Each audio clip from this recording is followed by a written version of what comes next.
첫 번째는 뭐냐면요. 비민주적이라는 거예요. 비민주성.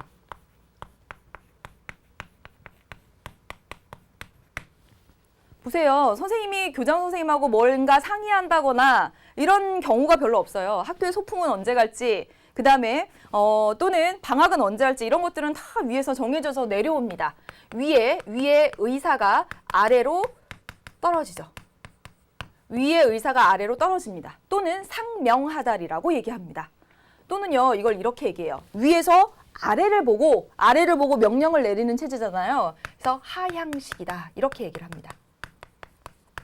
관료제 조직의 문제점.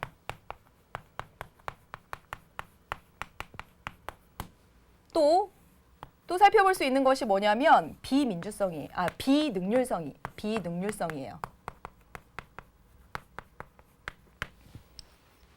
자율성, 창의성 이런 것들을 발휘할 기회가 없습니다. 제가 했던 업무 중에 하나가 또 뭐 있었냐면요. 출석부 정리하는 업무가 있었어요. 출석부 정리하는 거. 그래서 지각은 막 이렇게 표시했었던 것 같아요. 그리고 결석은 뭐 이렇게 표시하고 막 그 표시 방법이 굉장히 막 다양해요.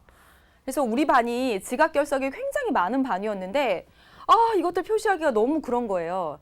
이런 것들을 왜 이렇게 복잡한 표시로 만들었을까? 그냥 지각은 이렇게 뭐 체크 표시, 그 다음에 뭐 결석은 체크 2개, 뭐 이렇게 하면 안 되나? 막 그런 생각도 했었던 적도 있습니다. 이렇게 만들었을 때는 뭐 그렇게 만든 의도가 있었겠죠. 하지만 이렇게 만들어지면 정말 큰 변화가 일어나지 않는 한 무조건 이걸 그대로 쭉 따라가야 합니다. 자율성이나 창의성이나 이런 것들을 발휘할 기회가 별로 없다는 거죠. 또 뭐 있냐면 또 이겁니다. 인간소외.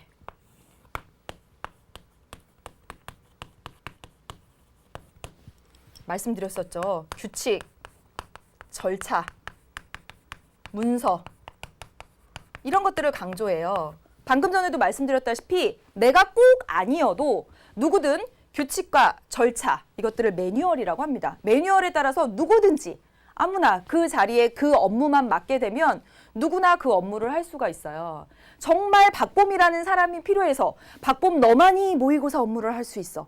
너만이 모의고사를 제대로 신청할 수 있어. 라고 해서 나를 써준 게 아니에요. 저는 그냥 모의고사를 애들이 잘 볼 수 있게끔 그것들을 신청해오는 그냥 수단일 뿐이에요. 아주 극단적으로 말하면. 보세요.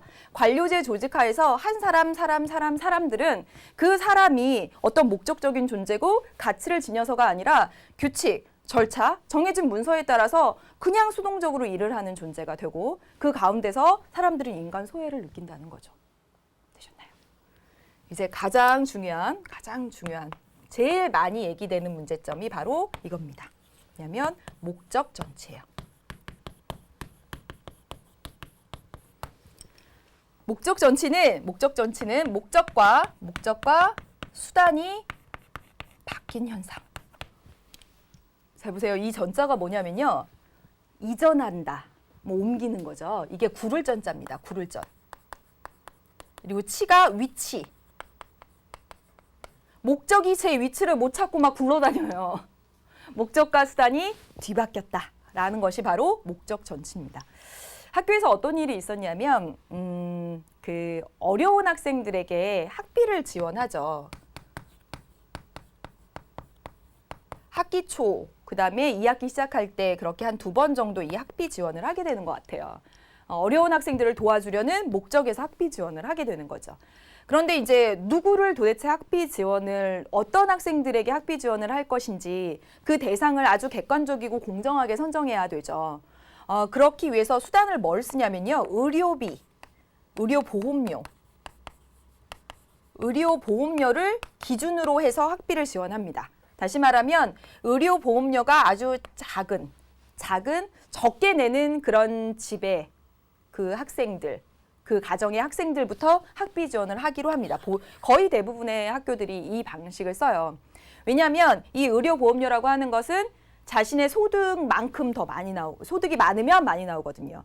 그래서 그 대기업의 총수들은 뭐 의료보험료를 몇 천만 원씩 내고 막 이러기도 하잖아요. 그래서 의료보험료를 조금 낸다는 건 그만큼 가정 형편이 어렵다라고 보고 이 의료보험료를 기준으로 해서 학비 지원을 하기로 했습니다. 그런데 이제 우리 반에 어떤 일이 있었냐면 이제 학기 초 딱 시작하자마자 한 남학생이 딱 와서 선생님 정말 어려운데 학비 지원 받을 수 있냐고. 아예 뭐 이 얘기 나오기 전부터.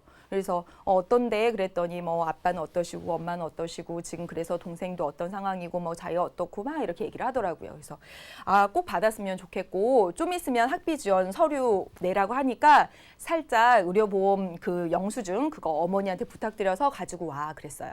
그랬더니 이 학생이 의료보험 영수증 딱 가지고 왔는데 10만 원이 넘는 거예요. 일반적으로 10만 원이 넘은 중산층 정도가 됩니다. 절대 못 받아요. 10만 원 넘으면.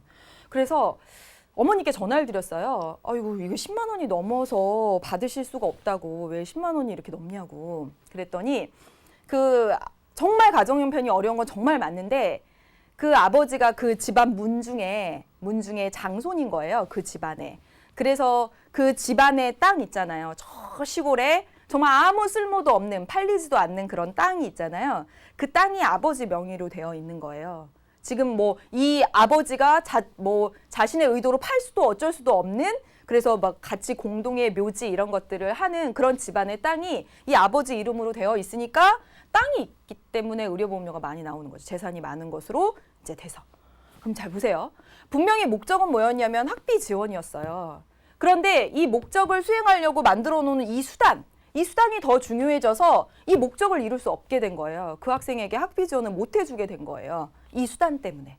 이것이 바로 뭐냐면 관료제에서 목적과 수단이 이렇게 전치되는 현상. 왜냐하면 문서, 서류, 어떤 절차 이런 것들을 매우 강조하다 보니까 이렇게 뒤바뀌어지는 현상, 목적을 제대로 달성하지 못하는 그런 현상이 어려운 학생에게 학비를 지원해 주겠다라는 그 목적을 제대로 달성하지 못하는 이런 일이 벌어지더라라는 겁니다.